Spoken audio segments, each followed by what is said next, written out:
Muito bem. O tema de hoje, deste café filosófico, o último deste ano. Festas e rituais de calendário, entre o ser e o nada.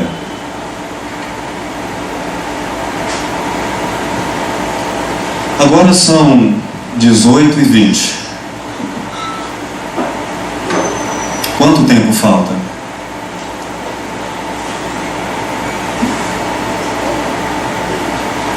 Quanto tempo falta?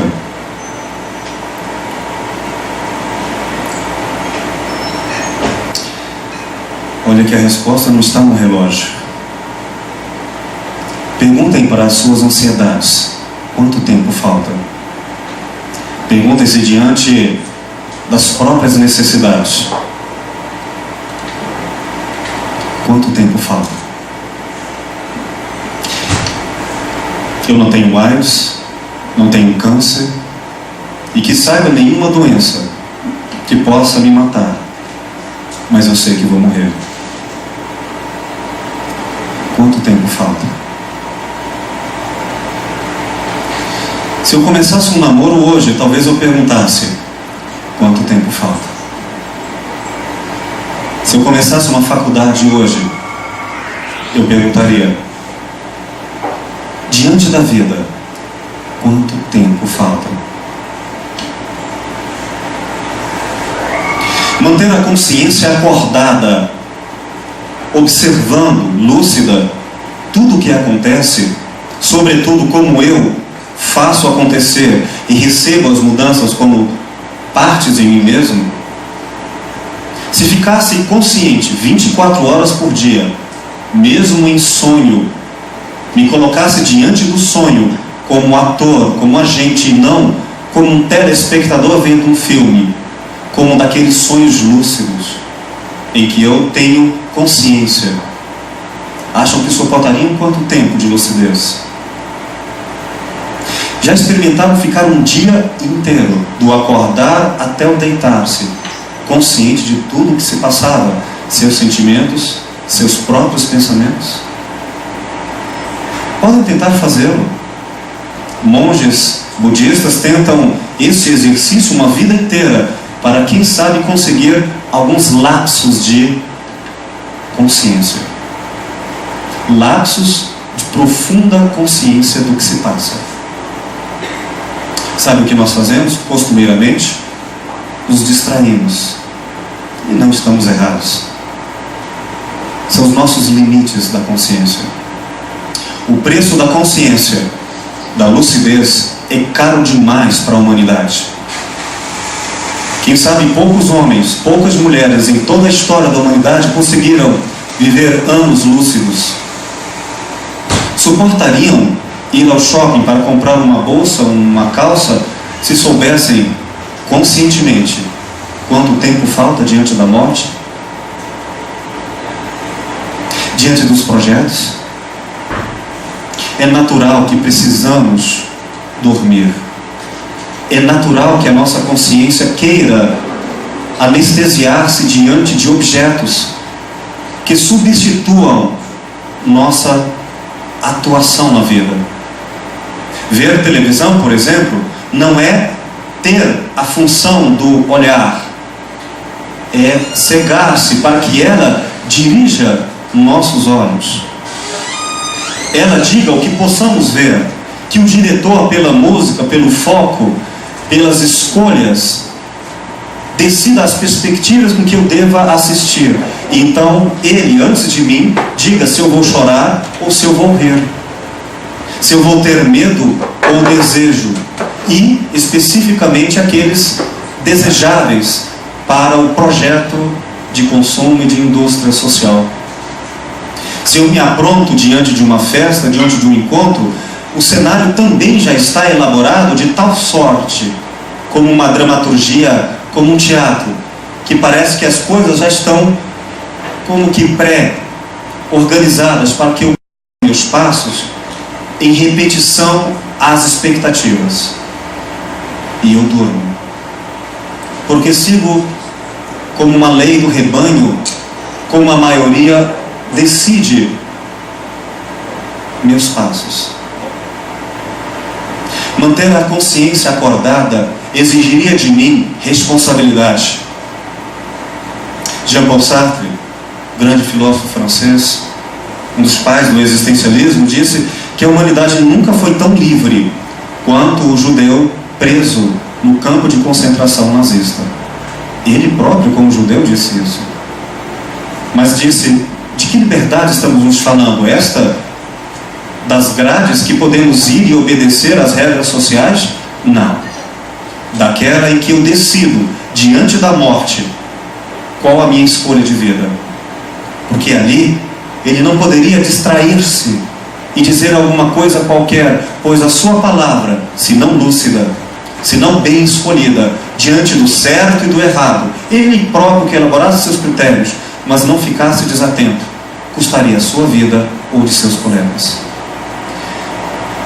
Suportariam a tensão de morrer a qualquer instante para pagar o preço, caro o preço, de viver como se fosse o último momento da vida? Seriam trágicos ao ponto de serem grandes filósofos, grandes artistas, grandes líderes espirituais e ficarem acordados, e enquanto iluminam o caminho dos que seguem depois, vocês próprios pagassem a vida com a dor e o sacrifício e também a bem-aventurança da solidão, de compreenderem e não serem compreendidos? Diante de tanta ousadia, como Nietzsche chamou, dos que vão além dos humanos, demasiados humanos, preferimos dormir. Então abandonamos o olhar de atores e nos colocamos como objetos, figurinos. E as coisas que escolhemos para ver tornam-se mais importantes do que as próprias pessoas que decidem vê-las. E nos tornamos nós, humanos, objetos. E as coisas eleitas como agentes das nossas escolhas. Eu não escolho mais a calça, é a calça que me escolhe na compra dos meus desejos. E diante de tantos momentos robotizados, mecanizados, cuja rotina define o destino, e não a morte, mas a ausência de vida, eu preciso de vez em quando acordar, abandonar o mecanicismo, abandonar a rotina e dar uma sensação de que eu sou livre, de liberdade. Eis que surgem rituais para que a minha consciência se permita um dia especial. E a criação do aniversário, por algum motivo, um ano, talvez fossem 8 meses, talvez 1 ano e meio, não sei. Mas de repente parece que naquele dia eu existo, como se existisse mais com direitos do que outros.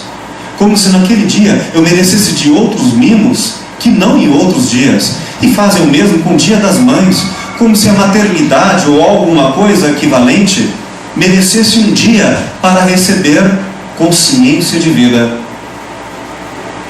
E diante das nossas frustrações eróticas e repressões de toda sorte, que a uns afligidos pela culpabilidade alheia fazem o mesmo reciprocamente, e diante de um carnaval todos se permitam olhos vedados para que possamos ser livres sem culpa, porque afinal de contas é carnaval.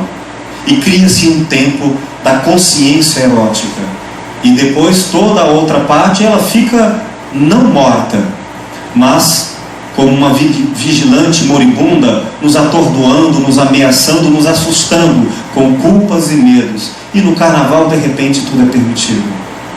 E diante do Natal, meu Deus, Natal é nascimento, onde deveria comemorar o nascimento não da figura biográfica de Jesus, o Cristo untado, o Messias, seja em grego ou aramaico, aquele que é o salvador de uma cultura, de uma consciência, cujo reino dos céus não é um lugar, mas a própria consciência, aquele que nos acorda para uma consciência e que faria do Natal um estado de consciência.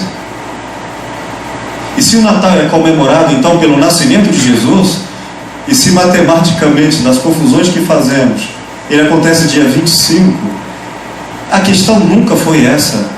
Qual é a data em que nasceu Jesus? O fato é que o Natal, para Paulo de Tarso se deu às portas de Damasco. Antes ele dormia, e então ele acorda para o cristianismo. Quando o Natal acontece, quem me dera fosse uma data e que instantaneamente eu reconhecesse o poder da cristandade e seus efeitos de compaixão na vida. Mas não é assim. Acontece o oposto, não menos e com toda a força do contrário. Por quê? Porque é justamente no Natal em que, diante da iluminação, da ideia, por exemplo, da caridade, eu percebo que durante todo o tempo em que eu queria ser caridoso, eu fui egoísta e dormia. E diante do cristianismo, que é a religião na essência do perdão, tornou-se a religião da culpa e da maldição, e não do ajudar diante dos erros. E se os próprios primeiros grandes discípulos condenaram o próprio mestre, vejam o exemplo do seu discípulo mais velho, com quem ele dormiu e morou por 3 anos. Pedro o negou 3 vezes. Que cristão é esse? Sim, pois a ideia do cristianismo não é acertar versus errar, era sempre recomeçar, porque dormimos diante do que sabemos, até que de tantas e tantas vezes o acordar se torne mais demorado, ou quem sabe permanentemente.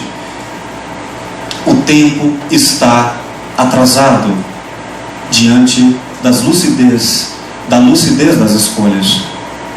E datas e rituais de calendário parece que nos acordam, mas não o bastante para nos fazer de novo sujeitos, e sim sujeitados na condição de objetos de. Então esses rituais de passagem, que às vezes podem ser verdadeiros atos de acordar, podem também apenas perpetuar mais uma vez o sono moribundo de quem, apesar de ter o organismo vivo, padece de nunca ter nascido como humano e sempre viver refém, objeto, coisa inumana, como um desumano, fazendo coisas desumanas. Por fim, quando eu penso nessas coisas, eu me lembro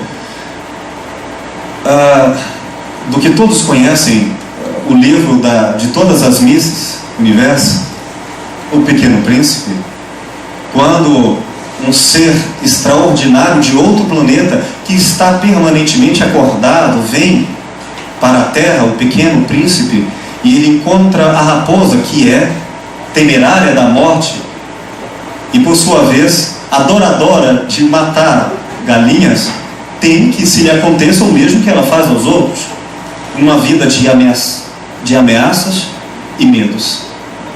Então chega o Pequeno Príncipe e quer acariciá-la, ter um contato humano, verdadeiro e amoroso. Esses sentimentos vivos que nos tornam não seres que dormem e que mereceriam calendários. E quando ele tenta, a raposa diz: não, eu não vou me aproximar, você mente. Eu não minto. O que eu posso fazer para que você acredite em mim? Quando ele diz a famosa frase que então era preciso cativá-lo, e que cativar era criar laços, sem isso não haverá amor. Mas, embora essas frases sejam conhecidas e repetidas do Pequeno Príncipe, o que mais me marcou a atenção é o como cativar, como despertar esse amor acordado diante do sono da vida. E a resposta é preciso um ritual. E essa resposta casou-me tão belamente com o que eu li anos atrás, a obra do grande antropólogo Mircea Eliade, antropólogo francês, no seu clássico original de 64, Mito e Realidade. Mas o Pequeno Príncipe, ou Antoine Saint-Exupéry, colocou mais poeticamente, mais belamente a resposta sobre o ritual e as funções do ritual, quando o Pequeno Príncipe pergunta à raposa: mas o que é um ritual? Sabem qual foi a resposta? O contrário do que esperamos nos calendários. Não é o que se repete. E ele diz a raposa, ritual é o que faz com que um dia seja diferente do outro. O que fizemos nos nossos rituais? A repetição, a mortificação, o fim da religião, o fim da arte, o fim de toda a filosofia no academicismo e todos os processos de encontros e desencontros e aniversários, comemorações, datas de calendário que nos fizeram dormir por mais tempo, porém, acreditando-nos em somos mais brilhantes, por uma mulher achar que era mais mulher no Dia das Mulheres e o homem em coisa parecida. Será que os rituais nas datas de calendário estão cumprindo a sua função, quem sabe sagrada, de nos acordar diante da morte e nos elevar para a vida, fazendo as escolhas que nos tornariam não bichos, mas seres eleitos para a definição do próprio destino, seres humanos, cujo nome não é apenas um substantivo, um ser humano, mas também essencialmente e antes um verbo, ser, tornar-se humano? A resposta, ei-la para cada um, à medida em que sua consciência atribui com atos a verdade de cada um. Mas deixo aos queridos colegas também suas belíssimas contribuições sobre essa pergunta: qual a função dos calendários, dos rituais, de tantas outras formas? Queridos, é um pouco disso que abrimos o nosso café. Muito obrigado. Boa noite, boa tarde, não sei, acho que quase boa noite, né? Obrigada, Will, mais uma vez pelo convite carinhoso, sempre. Um prazer estar aqui com você. Eu acho que foi um presente que o Will me deu, que eu queria ter vindo da outra oportunidade, não pude, né? Bom, o Will faz uma provocação para pensarmos um pouco, né? Assim, melhor? Bom, e eu elegi algumas coisas também para pensar essa questão que você propôs para nós, a partir da ideia, né, dos ritos, das festas marcadas no calendário, né, e da própria ideia de ritual. Você também já trabalhou um pouquinho. Então, nisso, as relações entre o ritual, a ideia de sagrado, e eu queria trazer um pouco para a gente, para nós pensarmos, a ideia de religião. Mas uma ideia de religião que é proposta a partir do pensamento de Walter Benjamin, que é um texto que eu mesmo não conheço diretamente o texto. Eu conheço algumas ideias do texto que foi trazido por Agamben, que é um pensador italiano contemporâneo, né? E ele trabalha com a ideia de que nós vivemos hoje, no capitalismo, a experiência mais radical de religião.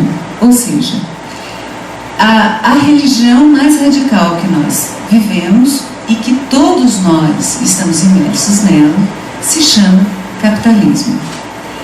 E Walter Benjamin trabalha um pouco com essa ideia, levantando os argumentos e organizando no sentido de demonstrar como que o ideário capitalista penetra no nosso cotidiano, no nosso imaginário e ritualiza o nosso dia a dia de tal forma que se transforma numa entidade ou numa prática religiosa que abrange aquilo que nós reconhecemos normalmente como religião, inclusive as instituições civis que se organizam e das quais nós fazemos parte como praticantes desta ou daquela religiosidade, enfim, né? Mas que o capitalismo estaria além, abrangendo isso tudo dentro, exatamente normatizando e organizando o nosso espírito, além da vida material. Eu tenho tentado trabalhar um pouco mais com essa ideia e confesso que tenho me sentido um pouco frustrada, porque em geral, quando se fala de religião, e eu trago isso muito mais como um desconforto e um dado instigante, em geral eu não encontro muita reverberação, porque as pessoas olham, acho que elas devem achar meio maluca a ideia, né? e as pessoas não dão muita bola, né, para as minhas inquietações. Mas quando você traz essa questão, inclusive das festas de calendário, pensar inclusive no Natal, por exemplo, né, como você mesmo coloca no título, eu retomo essa questão para pensar um pouco isso. E aí, como é que nós ritualizamos, ou como que nós, adormecidos talvez um pouco, ou sem estarmos atentos, como você colocava na sua família, né, reproduzimos certos ritos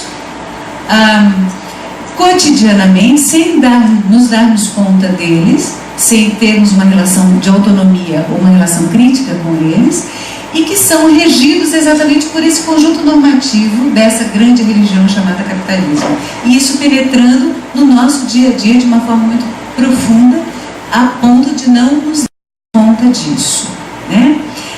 Bom, mas então, eu também trouxe essa pergunta, mas então o que é o ritual? Né? O ritual, me parece, são performances coletivas, a gente poderia pensar nesse sentido, performances compartilhadas coletivamente, que organizam a vida social, que organizam a nossa vida, o nosso estar dentro das relações com os outros e conosco mesmos. E os rituais marcam passagens de uma condição a outra, né? Então, você tem o ritual de a criança de ir a primeira ida à escola, que passa a condição, então, de ser iniciada naquele novo círculo social. Tem o ritual de se formar, de sair de um determinado período da escola. Tem o ritual do casamento. Enfim, nós vamos listar um conjunto enorme de rituais, dos quais nós tomamos parte, e que marcam essa passagem de uma condição a outra. O tempo também, a marca da passagem do tempo, então também vai ser marcada dentro desses rituais, provavelmente organizados no calendário. Mas é bom a gente não perder de vista que a própria noção de tempo e a organização desse tempo dentro de um calendário, ela é uma construção social, né? Ela é arbitrária. Mas tem uma outra referência da ideia que eu acho fantástica, que também nós organizamos o tempo em dias, porque não suportaríamos o infinito. A própria noção de infinito, ela é insuportável para a gente. Então a gente fatia o infinito em pedacinhos e organiza esses pedacinhos no calendário de forma que a gente consiga suportar e degustar cada fatiazinha aos poucos, né? Mas também como uma construção social, né? Bom, então, entre essas passagens que se ritualizam, está também a passagem do profano para o sagrado. O que é o sagrado? E aí eu retomo o que o Agamben coloca, que é a ideia de que o sagrado é tudo aquilo que é retirado do uso comum e colocado à parte, separado. Então nós retiramos coisas, pessoas, ideias, nomes, né, do uso comum e colocamos no lugar sagrado por meio de rituais. Ora, se eu estou pensando no capitalismo como religião e no ritual como essa retirada de alguma coisa do uso comum para deslocar para o sagrado, né, fica uma pergunta: o que é que o capitalismo tira do uso comum? E como ritualiza, sacralizando isso que ele tira do comum para tornar sagrado? O que é que ele coloca na condição sagrada? E aí eu quero contar uma historinha rápida do meu tempo de infância, que eu fui criada no campo, num contexto de economia quase de subsistência. Então, quando eu tinha uns 6 anos de idade, meu pai, indo para a cidade, minha mãe pediu a ele: compre um par de sandálias para a menina. Então meu pai foi para a cidade com aquela encomenda. Chegou lá e ele encontrou um par de sandálias que ele achou que era interessante, que era resistente, que era confortável. Comprou 3 pares. Um para o número que eu estava usando, um número maior e outro número maior. Durante aproximadamente uns 4 anos, mais ou menos, eu usei exatamente o mesmo tipo de sandália para passear. Era sandália para passear, né?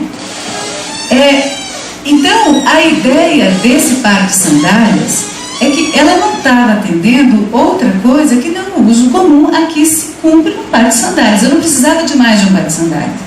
Quando eu fosse sair para passear, usava aquele par de sandálias que eu tinha, que era confortável, resistente, etc. Cumpria uma função de uso. Contrapondo a isso, hoje, agora está uma campanha bem agressiva de uma loja que vende sapatos online, sapatos femininos, e tem uma propaganda de alguém, do marido que se queixa da mulher que comprou já 200 pares de sapato por meio desse site. Vocês já devem ter visto, quando o cara vem para entregar, aquela gritaria toda e tal, né? Veja bem, isso na verdade, é uma situação, digamos, aumentada, potencializada de uma coisa que é uma prática comum. Eu hoje compro sapatos não porque eu precise, porque se eu precisar passear, eu não tenho um par de sapatos para ir passear. Não, eu compro porque eu desejo comprar mais um par de sapatos. Não é isso? E eu acho que eu mereço. Tenho mais um par de sapatos bonitos. Bom, então, eu estou dando esses dois exemplos para colocar uma questão que é a seguinte. Na verdade, o que se torna ritualisticamente sagrado no capitalismo é o direito de consumo. É o direito de adquirir alguma coisa fora do círculo da necessidade do uso comum. Eu não compro porque esse objeto vai entrar para o circuito do uso comum. Eu compro para atender o desejo de adquirir aquilo no ritual de consumo. E aí entram outras situações. Eu estou tão deprimida hoje, eu acho que eu vou lá para o shopping fazer umas compras para levantar o meu astral. Quantas vezes eu ouço isso? Não é isso? Eu vou ficar bem. Aí eu volto cheia de sacolas e me sinto ótima, né? Os próprios sentidos de cidadania. Eu só me sinto cidadão se eu tiver condições de exercer o meu poder de compra. Então, cidadania é sinônimo de consumo. Então, na verdade, a relação de consumos é que se tornou sacralizada nesse sentido. A gente pode viver fora desses rituais, dessa religião que a gente está vivendo? Essa é uma pergunta, né? Saberíamos viver de outra forma? Saberíamos viver fora disso? Tá?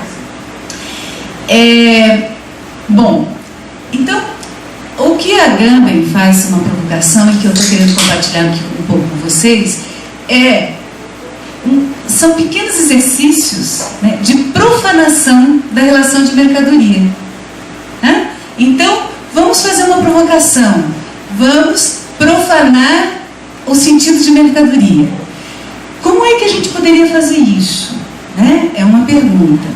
Bauman nos adverte que na sociedade de consumo, eu não sou consumidor para consumir um objeto. Na verdade, nós falávamos sobre isso agora mesmo. Na verdade, o objeto de consumo sou eu mesma. Somos nós que passamos a ser consumidos por esses rituais todos, nos tornamos objetos de consumo.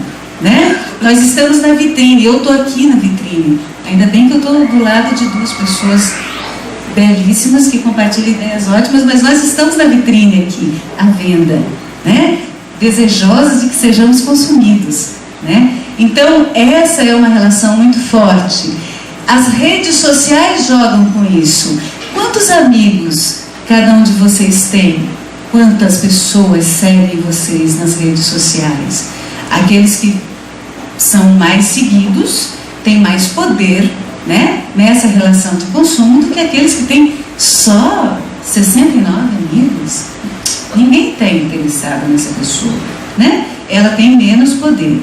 Bom, nesse contexto, então, a gente vai se localizar aí entre o ser e nada, né? Eu sou sujeito, mas eu sou mercadoria de consumo também, né?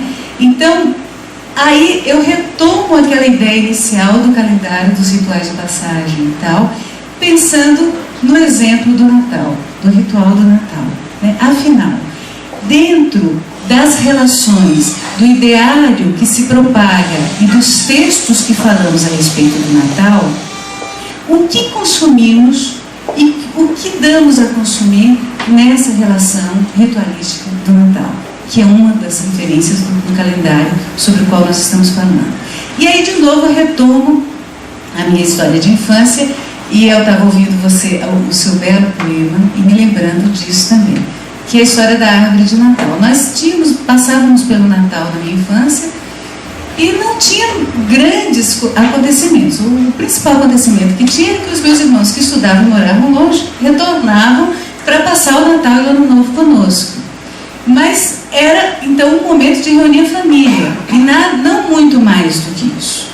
E numa desses retornos, a minha irmã trouxe bolas de Natal, que era uma coisa fantástica, né? Eu nunca tinha visto uma bola de Natal, aquela coisa delicadíssima, aquela casquinha que podia quebrar. E nós pegamos um galho seco de uma árvore, pintamos aquele galho seco, penduramos as bolas, e aí eu fui colocando cascas de cigarro, flores secas, folhas secas, ninho de passarinho, essas coisas todas, e montamos a nossa árvore de Natal. Só que é uma árvore de Natal que nunca foi desmontada. Ela fez parte da nossa casa durante toda a minha infância. E ela era uma árvore viva, porque durante todo o ano, na medida em que eu ia encontrando coisas, recortando coisas, desenhando coisas, eu ia acrescentando na árvore de Natal. O espírito do Natal durava os 365 dias do calendário, de alguma forma, né? Encarnado naquela árvore que não era desmontada, né? Mas ela era a marca, a referência. Era como se durante o ano todo eu me lembrasse do dia 25 de dezembro como uma referência do espírito do Natal, né? Na contrapartida disso também, eu me lembro de uma situação de uma amiga minha que me convidou para fazer parte da festa de Natal com a família dela, e ela comprou tantos presentes para a filhinha dela que a filhinha dela ficou enfastiada de tantos brinquedos, porque ela comprou todos os brinquedos que a filhinha queria. Só que a grande história não era um brinquedo especial. A grande ritual era comprar brinquedos, era desejar brinquedos, comprar brinquedos. Uma vez comprado o brinquedo e ganhado, ele já não importava mais, porque o meu desejo já estava direcionado em outro objeto, em outra mercadoria, né? Então, pensando nessas coisas todas, de uma forma bem difusa, assim, eu quis trazer uma proposta para vocês, né? Como o que eu tenho chamado de pequenos exercícios de resistência, né? Então, eu queria propor para vocês um desafio. O que nós faremos do nosso Natal neste ano?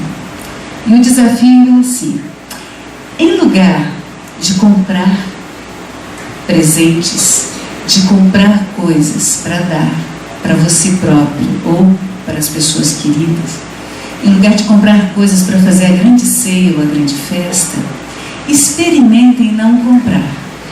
Experimentem dar coisas ou promover situações que sejam muito mais imbuídas do espírito de solidariedade, de afeto e de encontro, do que comprar coisas para serem dadas. Por exemplo, escreva um poema, faça uma visita a alguém que há muito tempo você não vê. Fale do afeto e do carinho para alguém que você tem e que há muito tempo você não fala. Ofereça um jantar, um almoço que você tenha preparado. Ah, mas eu não sei cozinhar. Melhor ainda, já pensou? Mesmo que não fique bom, o esforço de organizar isso seria uma situação particularmente especial. São pequenos exercícios que nós podemos fazer que nos fazem, eu imagino, acordar um pouco dentro dessas relações todas, que são relações que a gente vai se envolvendo nelas sem pensar muito a respeito, né? Então, assim, falei demais já. Eu queria jogar para vocês esse desafio, ver o que vocês acham, saber o que vocês pensam a respeito, e agora eu quero ver o vídeo.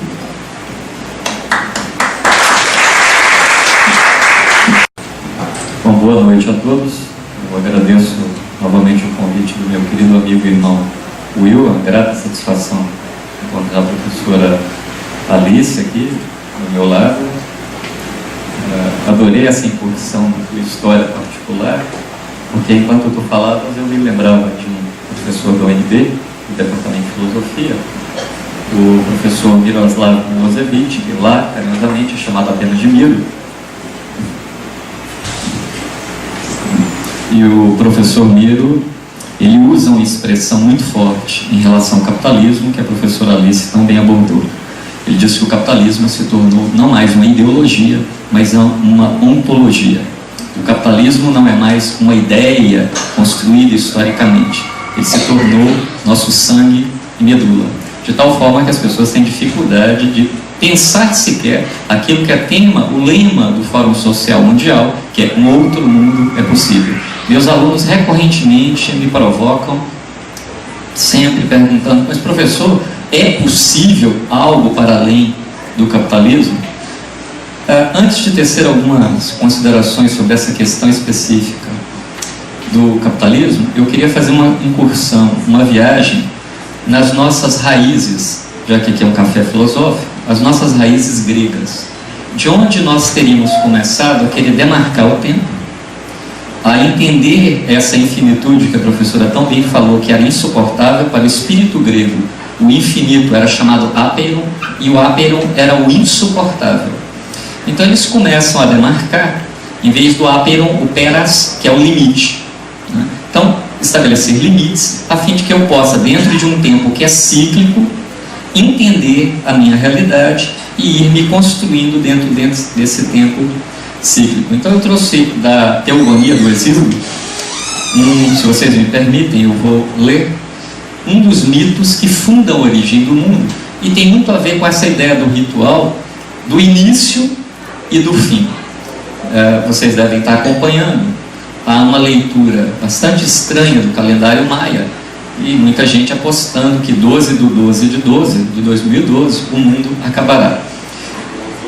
O 11 do 11 do 11 deu um problema técnico, mas quem sabe eu brinco com meus alunos, quem sabe o 13 do 13 do 13, eles falam: mas professor, não tem o mês 13. Eu falei: vocês aguardem, vocês não conhecem esse pessoal, eles têm uma criatividade infinita.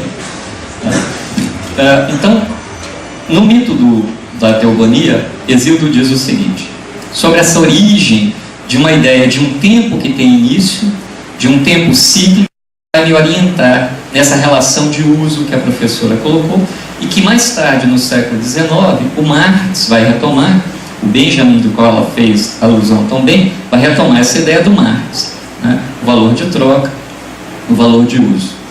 Então, onde é que começa essa nossa raiz, dessa nossa ritualização, demarcar o tempo, se organizar no mundo, tentar entender o mundo? Então, diz o Hesíodo: primeiro nasceu o caos, a existência indistinta. Depois nasceram a terra, Gaia e Eros. Caos gerou a noite, Nike, que gerou o dia.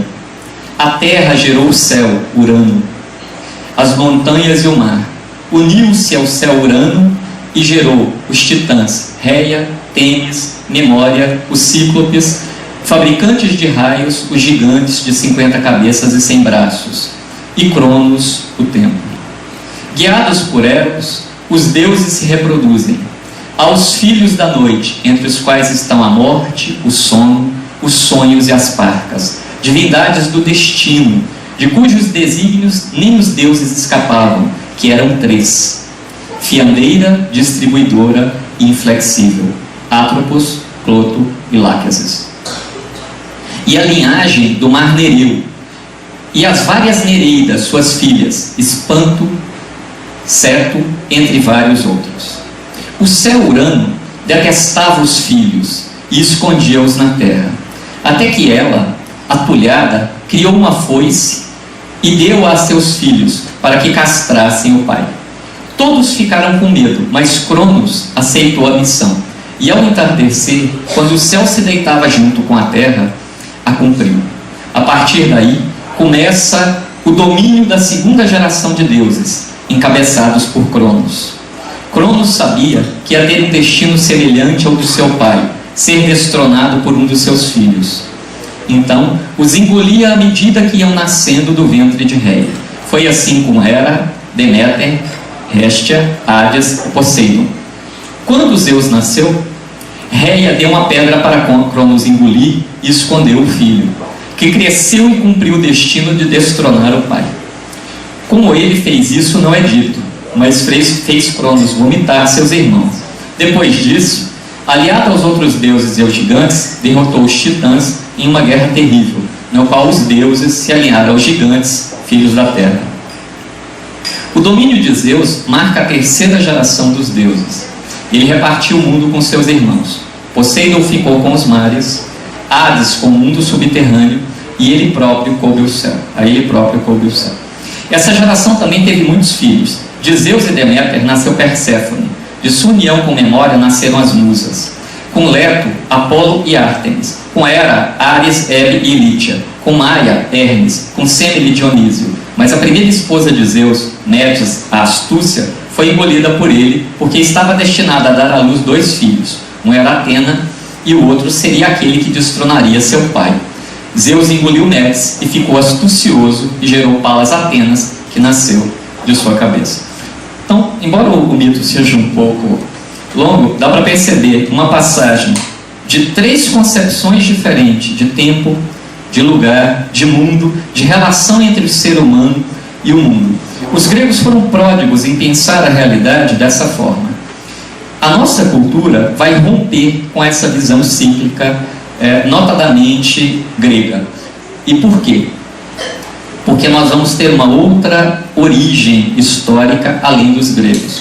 Nós teremos os romanos, que em parte mantinham uma visão cíclica grega, mas que em parte vão adotar uma visão de um outro povo que se tornará inclusive escravo de Roma, que foram os hebreus. Com o povo hebreu, que é um povo notadamente oriental, surge a ideia de um tempo não mais cíclico e repetitivo, tal como o mundo antigo em geral o tem. Daí essa questão do calendário maia. O calendário maia é um calendário cíclico, e você tem ciclos, portanto, você tem princípio e fim, e esses ciclos se fecham, e no calendário maia, um dos ciclos que se fecharia seria esse aí, do 12 de 2012. Se isso significa o fim dos tempos, é outra história. Já no calendário, ou na visão hebraica, não é assim. O calendário jamais se esgota. O calendário não termina necessariamente. Mesmo a ideia da redenção, do advento, da vinda, não é o fim dos tempos, mas um novo tempo que se inicia. E nossa cultura, ela se torna herdeira, portanto, dos gregos, dessa ideia do rito e do mito, dos ritos nos organizando, dos ritos tentando nos fazer relembrar de nossas origens, de nossos valores, de nossas práticas, de nossos conhecimentos. Portanto, nossos ritos nos organizando, como a professora bem disse, no âmbito da sociedade. Dos romanos, um sentido muito mais prático, menos abstrato e expansionista, que o capitalismo se usará dele muito bem, que é expandir-se do ponto de vista, inclusive, do uso bélico, porque o Império Romano foi uma máquina de guerra incrível, e o capitalismo vai se apropriar dessa ideia do uso, da construção da máquina bélica como uma forma de expandir seus horizontes, e dos hebreus a ideia desse tempo que se renova. Então nós temos aí 3 fontes que vão nos orientar enquanto ritos e mitos na nossa realidade social. Agora, tanto o professor Will Goya quanto a professora Alice nos trouxeram uma série de provocações, de questionamentos e de indagações. Retomando agora particularmente a questão vindo para o nosso tempo, a questão desse mundo contemporâneo onde nós estamos, portanto deixando lá as nossas raízes mais antigas e pensando, portanto, no nosso mundo contemporâneo. Uma série de pensadores tentaram entender o modo como nós nos orientamos, sendo nós seres no tempo e no espaço. Uma série deles. Henri Bergson, Ortega y Gasset, um dos maiores do século XX, o Martin Heidegger, todos eles vão tentar dar conta dessa nossa dimensão temporal. Hoje tem o George Agamben, que a professora fez menção, que inclusive segue a perspectiva até certo ponto do já falecido desde 1976, o Martin Heidegger. Então, essa ideia de nos orientar na relação do tempo e espaço a partir de rituais, ela nos traz algumas inquietações. No caso do capitalismo particularmente, o capitalismo vai se apropriar desses mitos, desses ritos, e vai haver uma passagem importante que os hebreus chamam de kadosh no hebraico. O kadosh é a divisão, é essa separação. Aí você vai separar o profano e o sagrado. O que acontece aqui? Se nós pensarmos que a dimensão do profano e a dimensão do sagrado nunca foram tão totalmente impermeáveis como alguns de nós, muitas vezes em seu discurso, gostariam que fosse, nós vamos perceber que o que ocorre na contemporaneidade é que o sagrado vai se tornando cada vez mais uma instância do profano. O sagrado vai se tornando, para usar um conceito caro ao antropólogo Clifford Geertz, uma província de significados da dimensão profana da vida. E essa dimensão repetitiva, reconciliatória, essa ideia de nos reconstituir, que é a ideia do rito primitivo dentro do sagrado, para que nós nos lembremos de nossas origens, de nossos valores e os reavivemos, vai se tornando tão somente, seguindo tão somente a direção que a professora muito bem abordou, de ser um objeto, uma coisa consumível. Portanto, para ela ser consumível, ela necessariamente terá que ter um atributo chamado descartabilidade. No rito primordial primitivo, não se descarta, se incorpora, se transforma, se busca o transcender. Nesse rito profano contemporâneo, você descarta, você usa e joga fora. E, aliás, mal usa. Eu tenho um amigo que reside em São Francisco, na Califórnia, inclusive o querido Goya o conhece, é um amigo de muitos anos. Certa feita ele me enviou de presente um BlackBerry que ele havia comprado. Ele comprara o telefone com 6, 8 meses, ficou desgostoso porque ele queria para a próxima geração e me mandou esse BlackBerry que seria o World Edition.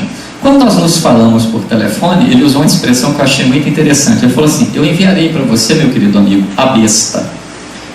E aí eu achei isso engraçadíssimo. Eu falei: peraí, esse é o apelido do BlackBerry? Por que ele tem esse apelido? Ele é o quê? Assim, qual é o lema? Qual é o slogan? O que é que está por trás? Ele: não, porque é assim que eu me sinto utilizando o BlackBerry, como uma besta, porque eu não tenho a mínima ideia como usa isso e já quero a outra geração de telefone. Eu já quero comprar o outro e estou dando esse aí para você. Então vocês percebam que nós entramos num ciclo tal de que o ritual e a repetição não nos traz uma ressignificação, um novo sentido, um novo propósito, mas não somente o desgaste, o jogar fora, o usar. Recentemente o Bauman deu uma entrevista falando sobre essa condição pós-moderna, para eu encerrar minha fala por agora, em relação a algo que a professora Alice disse muito bem: quantos amigos nós temos? E o Bauman diz o seguinte na entrevista: eu tenho 85 anos e eu não consegui 500 amigos, mas conversando com um jovem, ele me diz que em um dia no Facebook ele fez 500 amigos. Ora, entre o que eu chamo de amigo e o que ele chama de amigo, há que haver uma diferença profunda, porque eu não consegui em 85 anos 500 amigos. E aí ele usa duas expressões muito interessantes. Ele diz assim: o conceito de amizade mediado por essas redes consumíveis, atuais, virtuais, é você conectar e desconectar. Então, se eu, por exemplo, vou me separar de um querido amigo de muitos anos, eu tenho que olhar nos olhos dele, e é doloroso, e dizer: olha, meu amigo, não dá mais, não somos amigos. E ele vai reagir e vai dizer: mas também você, isso e aquilo. E isso é doloroso. Agora, no Facebook, desconecte. Acabou. Eu fico com 499 amigos, amanhã eu arrumo mais 500. Então percebam a descartabilidade e a completa ausência desses vínculos mais fortes de pertença, de solidariedade, que os rituais ao longo da história pretenderam constituir. E eu encerro citando um sociólogo que é muito caro a nós que temos formação sociológica, que é o Durkheim. Sem vínculos sociais, você não tem sociedade. Por isso, Allan Touraine, num dos seus últimos livros, vai fazer uma das provocações que eu deixo aqui, eu trago para vocês, mais fortes. Ele diz o seguinte: não existe mais sociedade. Existem apenas indivíduos uns ao lado dos outros. E eu encerro com essa provocação do Torrino. Obrigado.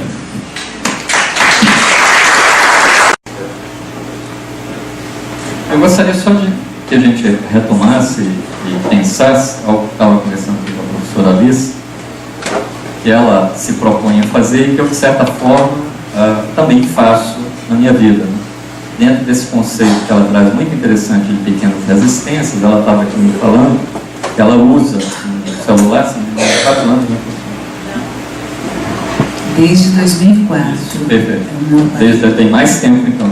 E que ela quer ver até onde que ela vai sem trocar. Eu acho isso interessante, porque eu faço isso especialmente com um tipo de tecnologia que é a prima irmã do celular, que é o computador. Eu tenho que ver até onde eu vou conseguir ter um amigo sem trocar, é isso? Pois é, também, de preferência. Então essa é uma ideia interessante, que eu acho que vale a pena a gente pensar essa pequena resistência, de não entrar necessariamente nessa repetição da descartabilidade. E aí aqui, se me permitem, eu trago um aspecto que não está necessariamente no tema, mas que tem um pouco a ver com a questão de preservação da nossa existência nesse planeta. O rito e o mito sempre tiveram como características, nós pensarmos a pergunta que o Will fez lá no início, função, manter a sociedade, organizar e manter a sociedade. Nesse sentido são conservadores, não no sentido que muitas vezes a gente faz o discurso do conservadorismo é ruim, não é esse sentido, mas no sentido de conservar tal qual a sociedade continuar, nós existirmos e termos alguma estrutura, alguma ordem social. Claro que esses conceitos são problemáticos, essa ordem pode ser autoritária e coisas assim, mas que nós estamos pensando na existência da sociedade. Ora, esse é o sentido do rito, e do mito é a função, nos organizar e nos manter. Na medida em que isso é substituído por uma descartabilidade, por um uso, joga fora, nós entramos nessa questão do tempo cíclico, do ritual que nos atualiza, com o limite físico do nosso planeta. Nosso planeta tem um limite físico. Não dá para usar e jogar as coisas fora indefinidamente. Essa é uma ideia, que essa pequena resistência que a professora propõe me parece muito saudável. É uma ideia, é uma provocação que me parece muito saudável. A gente pensar um pouco, talvez, nesse sentido. Boa tarde, meu nome é Sandra, sou apenas ouvinte, não tenho nenhuma ligação com a área de filosofia, não. A minha pergunta é o seguinte: eu ouvi a doutora falando e eu pensei comigo, como que ela consegue resistir ao consumismo? Porque eu me senti assim, porque eu faço isso com a minha filha, dou um monte de presente, na hora que ela abre um presente eu fico feliz também. Aí eu penso, eu tenho um iPhone, aí lançaram um novo modelo que tem a câmera, e eu tô louca de comprar, porque aí eu vou conversar com meu marido, eu vou ver, vai me ver e tal. E aí eu pergunto para vocês que já estudam isso, esse consumismo, esse modelo de sociedade. Primeiro, como que vocês conseguem resistir a isso? E se resistem? E segundo, quando a gente olha assim para o mundo, a gente vê que o capitalismo é o sistema que tem prevalecido. Quando você olha para o socialismo, a gente não tem mais, assim. Então, o que vocês propõem no lugar do capitalismo? Pode ser para a banca. Excelente pergunta.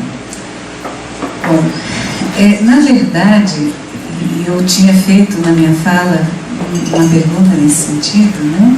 Se nós conseguiríamos viver fora desse contexto. Na verdade, eu tenho uma experiência, uma história de vida que, de alguma forma, me coloca numa situação de privilegiada em função de ter tido a minha origem no campo, num ambiente em que nós produzíamos o que nós consumíamos, né? Eram muito poucas as coisas de que nós precisávamos trazer de fora para esse consumo, muito poucas. Então, a ideia, né, de que as coisas eram descartáveis foi uma ideia que entrou na minha vida muito posteriormente, e com muito susto. Eu me lembro que a primeira vez que eu quebrei alguma coisa que era cara e alguém me disse: não se preocupe, a gente compra outra.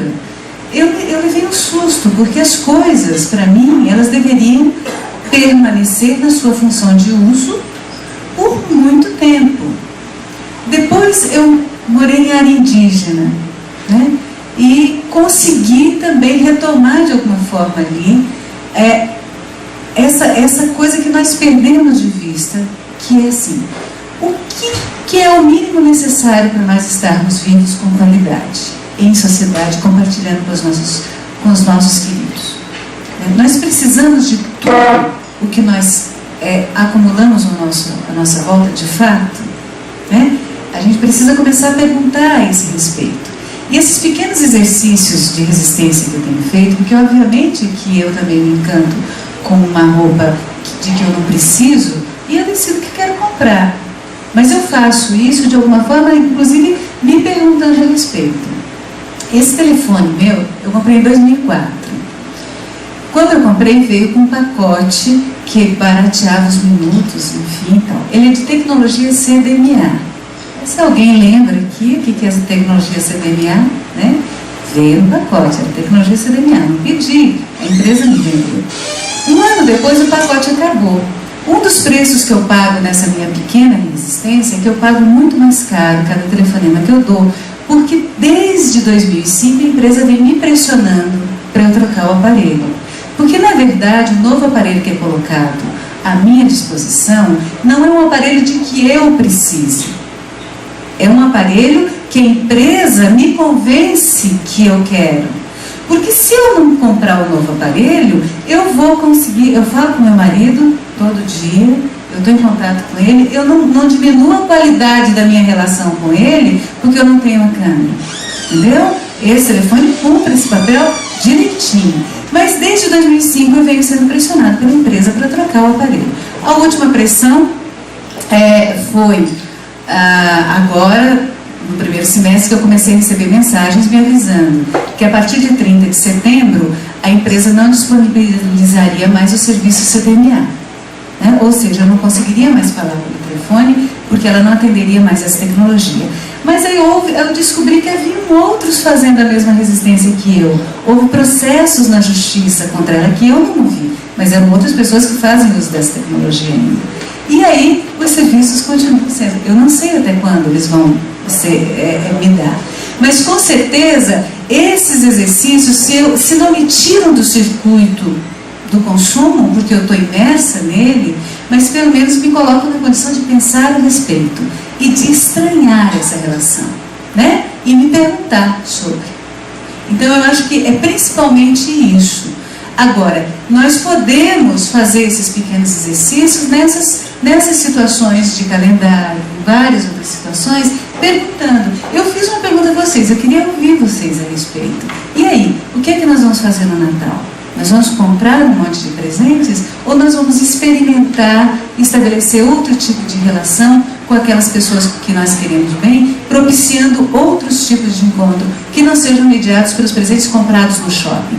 Os shopping centers e os centros de atendimento de telefonia celular, principalmente, eu reputo hoje, são os nossos grandes oráculos nessa religião chamada capitalismo. São os grandes oráculos onde a gente vai, a gente faz as nossas reverências e somos iniciados neles. Então, assim, como é que nós vamos estabelecer essas relações neste Natal? Eu queria ouvir um pouquinho vocês a respeito. Eu queria trazer à conversação alguns autores que, em geral, costumam ser citados em separado. Francis Fukuyama ficou famoso com uma obra intitulada O Fim da História, para dizer, olha, o capitalismo venceu, não há nada mais o que virá além disso. Marx errou, o socialismo já era, nunca foi. Mas não é bem assim, no meu entendimento. Até porque, se nós formos observar a ideia do marxismo fraudada pelos pós-marxistas, é que ele era um homem profundamente ativo, sindicalista. O seu trabalho foi essencialmente como um revolucionário de organizações, de sindicatos. Os países que mais promoveram injustiça na época deles, século XIX, era França, Inglaterra, Alemanha. Nesses países, segundo ele, a miséria era tão grande que a própria miséria seria o discurso da revolução e não outra coisa. Isso é um movimento que ele chamou de dialética. Eu não preciso lhe ensinar nada. A necessidade, por si só, vai cumprir o propósito das mudanças, quando ela reivindicar com toda a força a urgência da qual ela reclama. Então, em outros termos, a necessidade faz o sapo pular. E o capitalismo, pelo aumento das injustiças, teria que ensinar outra coisa além dele, por obrigação. Então, o tempo falaria historicamente pela exigência de ou morremos ou mudamos. O capitalismo, sim, ele chegou ao fim na medida em que um projeto, pelo menos um projeto de extração, chegou ao fim. Não podemos mais extrair. Já não sabemos o que fazemos com lixo e tantas outras coisas. Se ainda convivemos com carros, é porque ainda há algum espaço no estacionamento. Eu que morei um tempo, por exemplo, em São Francisco, as pessoas mais ricas não podem usar carro, tem que usar táxi, porque você não tem onde estacionar. E um dos problemas que eu lá vivi era que ainda que você consiga um estacionamento a cada 2 horas, nem que seja de madrugada, você tem que tirar seu carro daqui e estacionar, ainda que seja no outro lado da rua. Ou você vai ter o seu carro não apenas multado, mas retirado. Então, não compensa mais ter carro. E o preço dos estacionamentos pagos são tão caros que ultrapassam o valor do veículo. Então, outras coisas estão acontecendo. Não é por uma ideologia, é o excesso mostrando suas contradições. E na Idade Média, entre os exorcistas que tentavam entender os demônios para vencê-los, me lembro disso quando o querido Weber me falou, dos princípios básicos dessa ciência que estudava os demônios, a demonologia, estava esse princípio fundamental: nunca desafie o demônio, porque você pode vencê-lo. Quer dizer, era a proposta oposta ao cristianismo, que era dar a outra face. Chega uma hora em que a briga, se você vencê-la, você vai se tornar aquela pessoa que recusou a ser e que criticava. Ora, então vamos lá. Marx não foi destituído, a ideia do socialismo, por conta da falência do movimento socialista via União Soviética ou via a Alemanha. Não, porque estes movimentos não foram marxistas, foram contra Marx, que deveria, portanto, na visão de Marx, acontecerem pelo próprio capitalismo em seu desgaste. Então, portanto, deveria acontecer, havendo uma revolução, deveria ser onde? França, Alemanha ou Inglaterra? Mas aconteceu onde? Em um país que não tinha nenhuma indústria e que, portanto, foi falseado por Lenin, por Trotsky, por estes que chegaram e imporam ideologias que não pertenciam ao lugar, que não tinham consciência, forjando uma consciência socialista. Naturalmente era ainda um país de czar, um país com cultura de sobrevivência, de subsistência, e que de repente entrou para o socialismo. Quebrou, portanto, a ideia do movimento cíclico de transformação e renovação que nós falamos nas pretensões originais dos calendários, e o Weber destacou muito bem, especialmente do calendário judaico. E aqui retomando um pouco uma conversação entre 2 grandes antropólogos, 2 grandes teóricos dessa noção de sagrado e profano dentro do nosso mundo, especialmente para discutir o capitalismo como religião. Eu já citei antes o Mircea Eliade, esse grande, os pais da antropologia contemporânea, e também o René Girard, que é outro grande psicanalista social, e os dois vão colocar uma coisa interessante na discussão entre o sagrado e o profano. Quando nós pensamos em uma mudança, nós não podemos ir contra algo, porque isso não importa mais quem vence, é sempre a relação objetal. Aí é substituir no mesmo jogo outros objetos. Não se trata, portanto, de não comprar um novo celular. Isso seria trocar um objeto pela sua falta, mas ainda seria uma visão objetal, do qual eu me colocaria não como ator, mas refém de uma ideologia versus outra. A questão toda está no tempo. segundo eu entendo, e não nas coisas medidas pelo tempo. Portanto, não é ter ou não ter, mas ser ou não ser. E os gregos colocam na palavra sacrifício uma ideia que vale recuperá-la. Sacrifício em grego não é, como nós entendemos ao longo do capitalismo, a destruição de algo. Vou sacrificar esse copo, vou sacrificar o dinheiro ou o alimento ou meu corpo, no sentido de mortificá-lo, destruí-lo e perder-lhe a utilidade ou a consciência de vida. Para os gregos, e literalmente significa sacrificar é tornar sagrado. Portanto, é elevar acima do mundano, elevar acima do rotineiro, elevar acima do habitual e colocá-lo ele próprio, sem nada nele mexer, colocá-lo sobre um outro olhar, um olhar sagrado. Então, sacrificar um copo é não usá-lo mais habitualmente, comumente, como sempre usei, mas usar esse copo de uma tal forma que a minha consciência, eu próprio, ao usá-lo, eu sou o outro, o copo é o mesmo. Não foi o que fizemos ao longo do processo de mortificação da consciência. Nós queremos nos tornar sagrados com copos sagrados, com objetos sagrados, mas a ideia é recuperar as mesmas coisas, um outro olhar. E é nesse sentido que se trata do tempo e não das coisas. O tempo não existe como coisa. Tempo é um novo olhar, é uma nova medida das coisas. Tempo é sinônimo de consciência.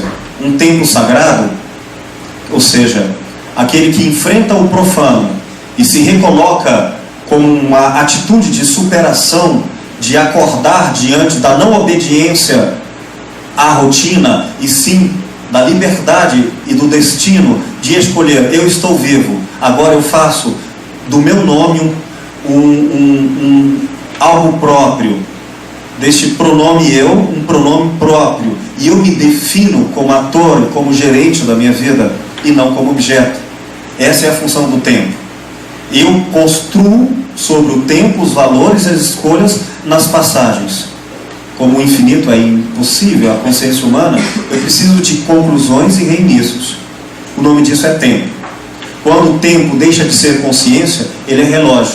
Aí tanto faz. Então, use o seu celular, troque de roupa, faça tudo o que tenha que fazer, mas seja sagrado. E se for sagrado, não se trata mais de um novo objeto por qualquer outra rotina do consumo social, e sim porque eu consigo, através disso, ser mais eu ator. Todas as coisas são revistas pelo tempo, o tempo do recomeço. É esse o tempo do consumo? Não. Portanto, que o tempo das coisas seja o tempo da doação, da criação, e não do consumo. No final das contas, se eu conseguir dar um novo celular e com ele uma nova perspectiva que essa tecnologia quer me ensinar, eu não dei apenas uma coisa, eu reconfigurei a possibilidade de ser outro. Como a ideia, por exemplo, dos novos computadores, tablets, eles podem ser apenas coisas, a visão antiga, mas diante de um computador, diante de um tablet, diante de uma nova tecnologia, eu posso estar sim também, e sobretudo rezo por isso como sagrado, diante de uma nova conversação com Deus, com o sagrado, com o outro, e com grandes capacidades como eu e o infinito distante de alguém que eu não conheço fisicamente, conseguirmos nos acordar uns aos outros, pois essa é a ideia do comum, comunicar, sermos juntos. Vontade. O Will me reportou, quando ele falava, algumas ideias interessantes. Eu vou tentar responder a tua inquietação, resistindo à ideia da autoajuda, que é aquela ideia de ter uma fórmula para dizer para as pessoas como é que se faz, como é que não se faz, que não é uma ideia que também está dando muito certo, porque ela atualiza exatamente esse consumismo. O discurso da autoajuda, ele é um discurso consumível, descartável, com fórmulas exatamente consumíveis e descartáveis para eu continuar tal qual, mas pensando que não. Então eu vou tentar resistir a esse outro rito contemporâneo ou pós-moderno, que é a autoajuda.